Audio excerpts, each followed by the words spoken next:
Welcome, and I am delighted this afternoon to be joined by Chief Marshal, Sir Stephen Hillier, Chief of the Air Staff. Sir Stephen, thank you so much for agreeing to engage on the Business of Trust programme. My first question is in relation to the 5 guiding principles which we've been discussing, and it is really, which of those would you select? If you had to choose one of those guiding principles, which one would it be, and for what particular reason? Well, Lord Mayor, thank you very much indeed for this opportunity. And as you suggest, it's a really difficult choice because all 5 of these clearly are important core values. But if you put me on the spot and ask for one, it has to be integrity. If you, as the leader of an organisation, don't have that quality of integrity, is doing the right things and doing things right, then you're really going to struggle from the start. Doing the right thing, then therefore. Absolutely right. Integrity, that's a very, very clear message. And if we take it beyond, we also talked about some of the recommendations that our leaders of tomorrow have engaged with.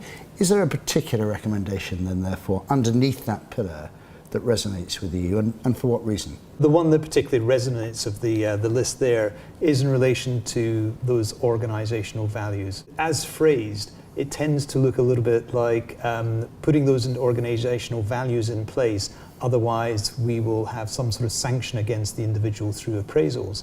I believe in a much more, if you like, positive approach, is I would want the organisation to have those values because it's the right thing to do again, not simply to do things right because if they don't, then we'll somehow penalise them. So I see it very much as a more positive and forward-looking approach rather than one which is penalising people.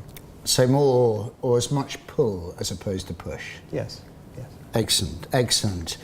And my third question is, we've been talking about trust. It is a very complex agenda, and there isn't the single silver bullet that we can put in the gun to fire. But if there was a single recommendation, and I'm thinking about this, a very important year for the RAF, we're celebrating RAF 100, and there's a fantastic story that's being told all over the country. But if there was a message that you would contribute to your community around trust, what would it be? So this is quite a sort of in a detailed answer, but it's a very personal answer to me. I hold the Queen's Commission. I've held that commission from Her Majesty for the last 38 years, so most of my time in the Royal Air Force. And I don't have, if you like, a formal contract of employment, but that Queen's Commission tells me what Her Majesty expects of me. So in many ways, that is my contract. And I've always taken very much to heart the first words of my commission from the Queen. And it says, we, reposing a special trust and confidence in your loyalty, courage, and good conduct. I feel that very personal connection. I would want others who are in similar positions to mine to feel that themselves, that they, within them reposes a special trust and confidence, and that they should conduct themselves in a way which justifies the trust and confidence which has been placed in them. And that trust and confidence, in their case, has not necessarily been given by Her Majesty the Queen, but that trust and confidence is of their staff, of their customers, of their shareholders, of wider society. So I'd want people to know that that trust and confidence is there and to respond in the way that they, I believe, know themselves is the right thing to do.